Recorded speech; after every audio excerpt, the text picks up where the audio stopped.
Buenos días, chicos. Hoy vamos a ver la composición de la materia.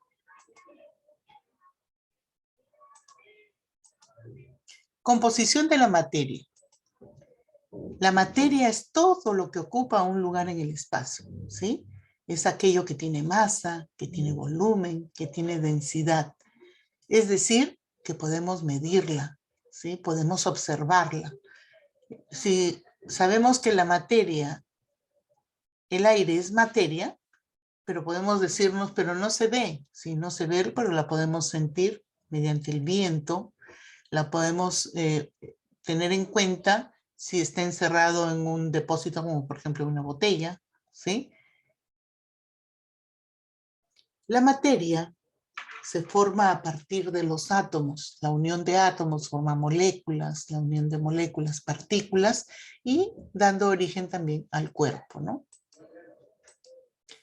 La materia tiene volumen porque ocupa un lugar en el espacio, ¿sí? Yo veo una pelota grande y comparo con una pelota chiquita, ambos ocupan espacio, ¿no? La pelota más grande ocupa más espacio y la más pequeña menos espacio. Podemos darnos cuenta, por ejemplo, que el aire ocupa un espacio y esto lo podemos ver dentro de una botella. Por ejemplo, tenemos una botella de gaseosa vacía, le cerramos la tapita y queremos presionar la botella y no la podemos presionar porque está llena de aire. Está el aire ocupando un espacio, es decir, el aire tiene volumen. Si destapamos la botella y presionamos, el aire va a salir por la boca de la botella, ¿no? Tiene masa. Entonces, toda materia tiene masa. ¿Y qué es la masa? Es la cantidad de materia que posee un cuerpo. La podemos medir mediante la balanza, ¿sí? Muchas veces confundimos masa con peso. Generalmente hablamos, en la balanza nos mide nuestro peso, ¿no? ¿Cuánto pesas? 30 kilogramos, ¿no? Pero sin embargo, lo que en realidad medimos es la masa del cuerpo cuando subimos a la balanza. Ahora, peso ya tiene que ver con la gravedad. Entonces, peso es diferente, ¿no? Mientras que la masa no varía donde tú midas tu masa, si te mides acá en el Perú, en el Polo Norte o en la Luna, tu masa va a ser la misma. Pero tu peso sí varía de acuerdo a la cercanía o lejanía de la gravedad, ¿no? Ejemplo de materia. Tenemos todos los objetos que nos rodean, el agua, el aire, las plantas, animales, nuestro propio cuerpo, etc. ¿Qué es un cuerpo? Un cuerpo es una porción de materia que está definida, está limitada, tiene una forma, tiene características externas. Ejemplo, un cuerpo es una mesa, una taza, una botella, una computadora, etc. El cuerpo se puede medir, perdón, se puede dividir en partículas, en moléculas, y lo más pequeño que llega a ser los átomos, ¿no? Aquí tenemos un ejemplo de un cuerpo, que es la taza. Esta taza, al romperse, va a originar partículas, partículas grandes, pequeñas y muchas más pequeñas en especie de polvo, ¿no? Y luego estas partículas, si las podemos observar más interiormente, podemos darnos cuenta que está hecha de arcilla. Y esa arcilla tiene componentes, ¿no? Tiene elementos que al unirse se forman moléculas. La molécula de arcilla está conformada por dos elementos químicos, oxígeno y silicio. Podemos coger de estos el átomo del silicio para ver, ¿no? Este elemento químico silicio, vamos a ver cómo está formado su átomo, ¿no? El átomo del silicio tiene en el centro el núcleo, donde se encuentran los protones de carga eléctricamente positivo y los neutrones que no tienen carga. ¿Cuántos en total tiene? Tiene 14 protones y 14 neutrones. Asimismo, alrededor del núcleo giran los electrones, que tenemos en la misma cantidad, ¿no? En 14 electrones.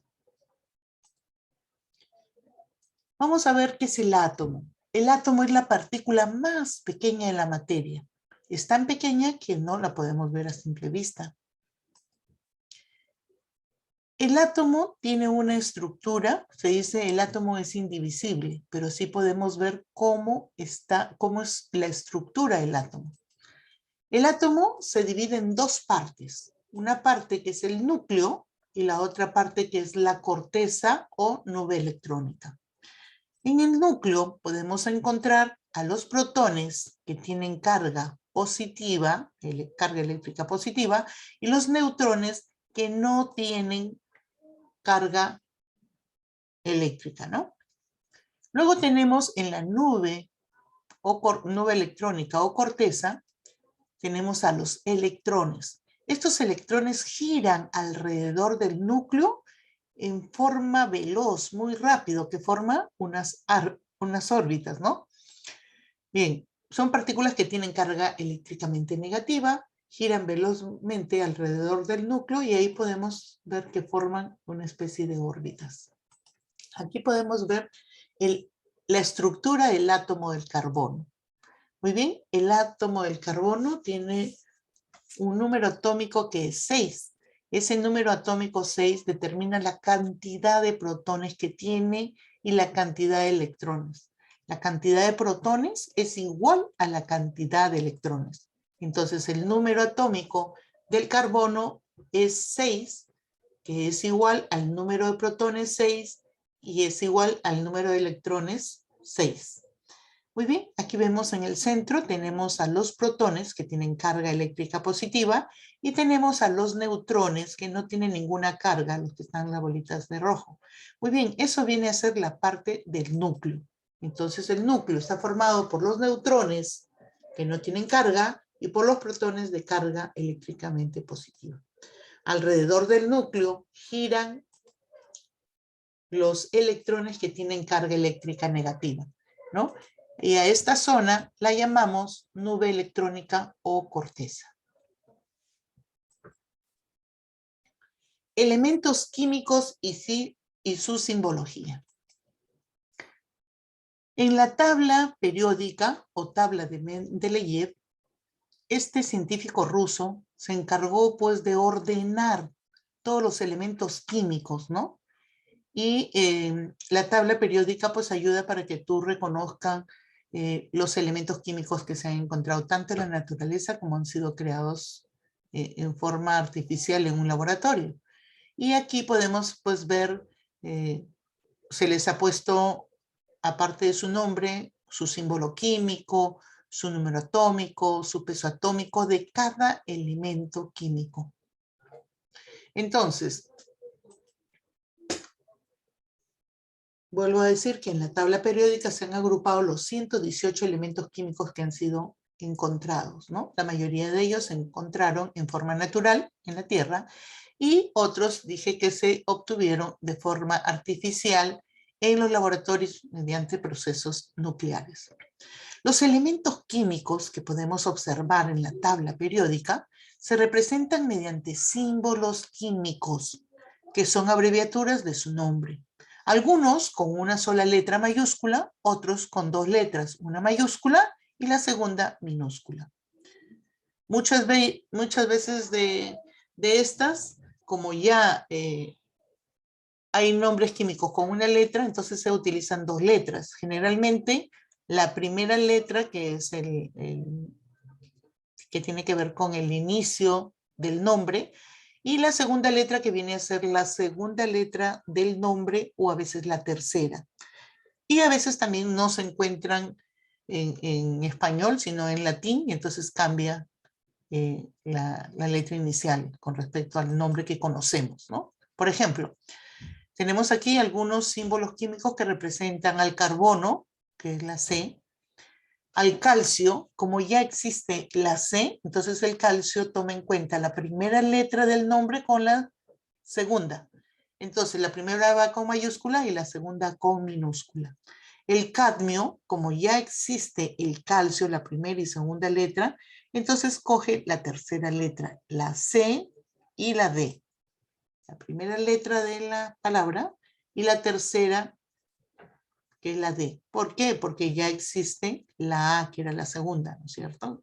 El aluminio, otra, Al, hidrógeno, H, plomo, Pb, y esta ya tiene que ver un poquito con el latín, ¿no? Porque en latín el plomo es plumbum, entonces tiene la P y la B. Mercurio, Hg, y el oxígeno, O.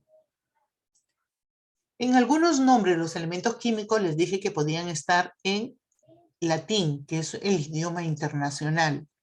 Entonces vamos a dar ejemplos de algunos nombres que se encuentran en latín, en la tabla periódica. Por ejemplo, el oro, deberíamos decir, pues, empieza con O, debe ser la o si yo hubiese otra O R, ¿no? Sin embargo, se toma en cuenta el nombre en latín. En latín, oro es aurum, ¿no? Entonces se está tomando en cuenta la primera letra A y la U, aurum, símbolo del oro, AU. Igual, plata, en latín es argentum, ¿no? Entonces, el símbolo que se toma es la A y la G. La R ya no, porque hay un elemento químico que es el argón, que es AR, entonces pasa a tomarse la tercera letra, ¿no? En este caso, la G, y sería su símbolo AG. El cobre, perdón, viene de cuprum y es Cu, su símbolo, Cu. ¿Ya? Entonces ahí pueden darse cuenta características de los símbolos que se toman en cuenta y se utilizan en la tabla periódica. En la tabla periódica también podemos observar que cada elemento se encuentra en un cuadradito, ¿sí?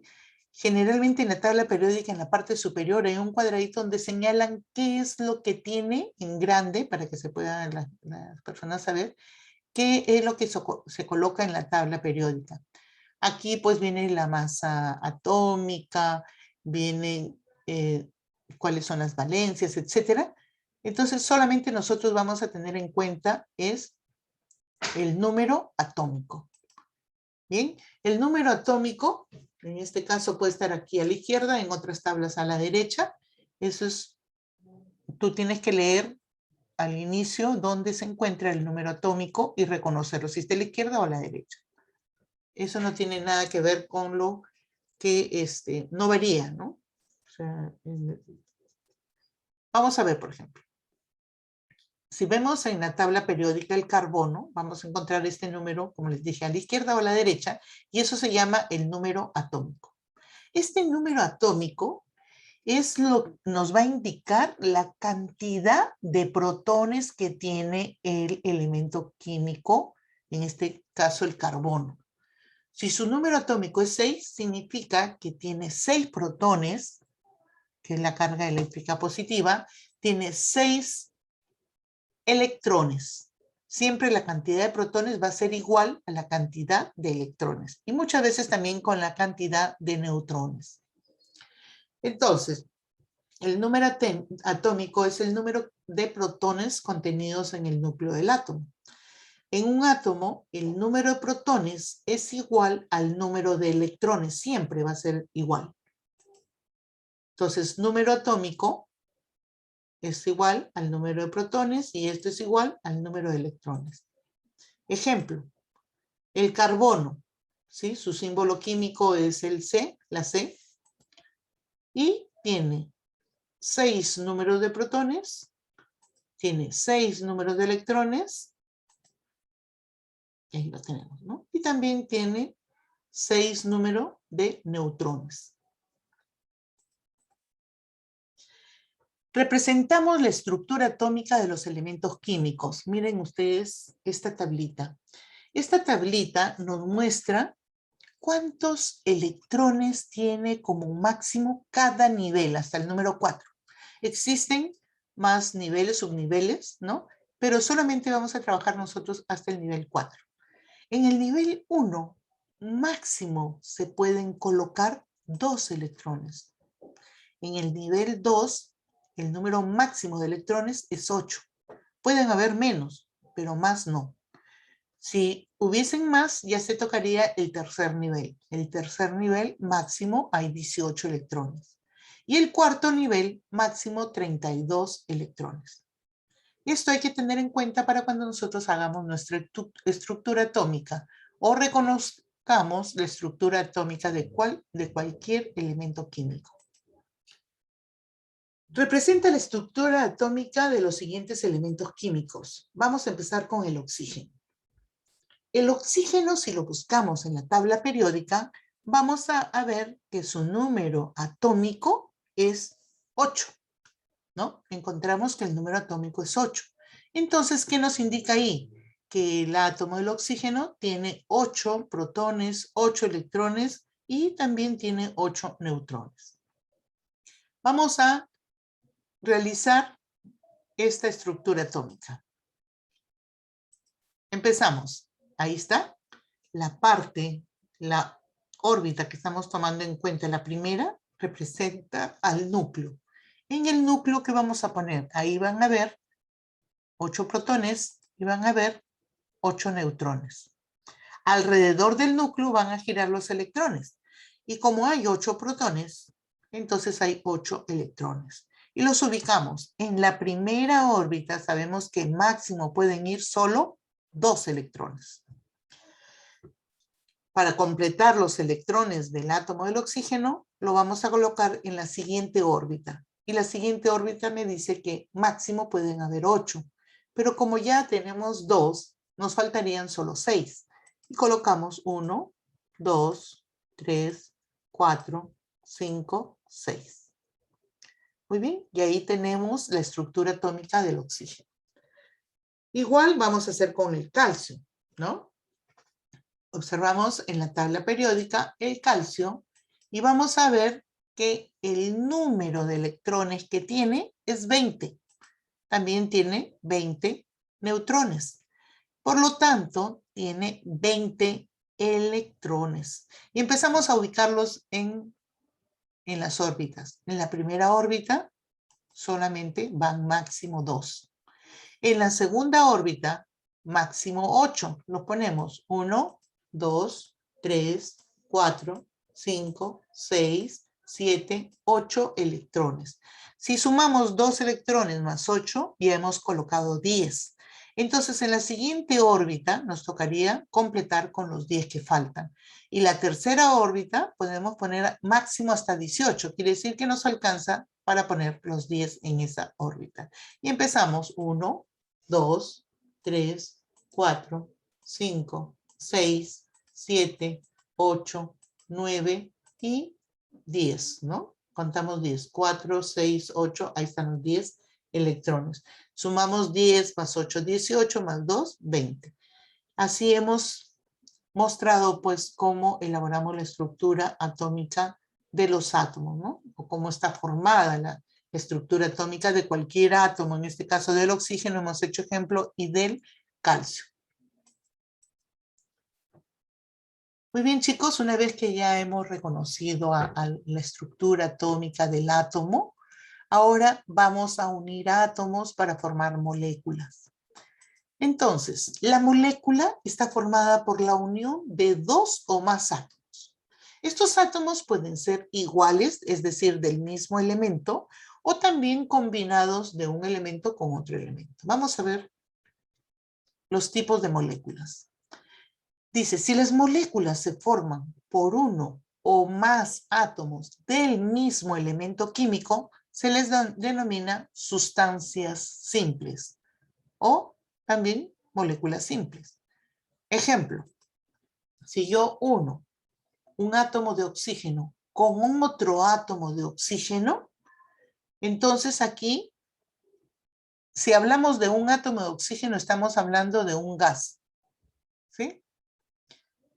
Un gas, pero que recién se forma el oxígeno del que nosotros respiramos, juntando 2 átomos de oxígeno, ¿sí? Ahora, cuando ya yo junto 2 átomos, o sea, es una molécula, ya no voy a representar solamente el símbolo, sino ya se presenta como una fórmula. Vamos a ver. Si yo junto 2 átomos de oxígeno, voy a tener O2, ¿no? Oxígeno 2. Esa viene a ser la fórmula. ¿sí? ¿Y qué es el oxígeno 2? Es la molécula, es una molécula del aire del que nosotros respiramos. Por ejemplo, yo puedo juntar 3 oxígenos y mi fórmula sería O3. Y eso ya no es el oxígeno del aire que respiramos. El O3 sería ozono. Es un gas llamado ozono. Vamos a seguir viendo, ¿no? Entonces, ¿cómo está formada esta fórmula? Por 2 átomos de oxígeno. Ahora vemos, si las moléculas se forman por átomos diferentes, de diferentes elementos químicos, se denominan sustancias compuestas, o moléculas compuestas, ¿no? Ejemplo, vuelvo a repetir, si los elementos químicos son diferentes, forman también moléculas, pero moléculas compuestas, ¿no? O sustancias compuestas.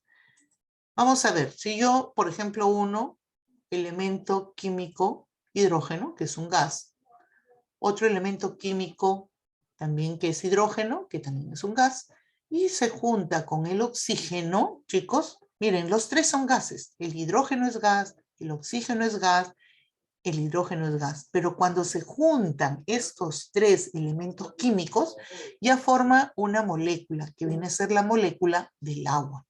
Y su fórmula es H2O, ¿no? Esta es la molécula del agua. Está formada por 2 átomos de hidrógeno y 1 átomo de oxígeno. Vamos a ver otros ejemplos. Si yo junto un átomo de carbono más 2 átomos de oxígeno, nos da la fórmula CO2. Significa un átomo de carbono y 2 de oxígeno. Y esto pues es nada más y nada menos que el dióxido de carbono. El siguiente ejemplo es, por ejemplo, el elemento químico sodio más el elemento químico cloro nos da la fórmula natri-cloro. Natri-cloro. Y esto es pues el cloruro de sodio. Y el cloruro de sodio lo conocemos como la sal común, la sal que echamos a los alimentos. Muy bien, chicos. Espero que el tema les haya gustado, lo hayan entendido. No se olviden que pueden repetir las veces que ustedes quieran el video.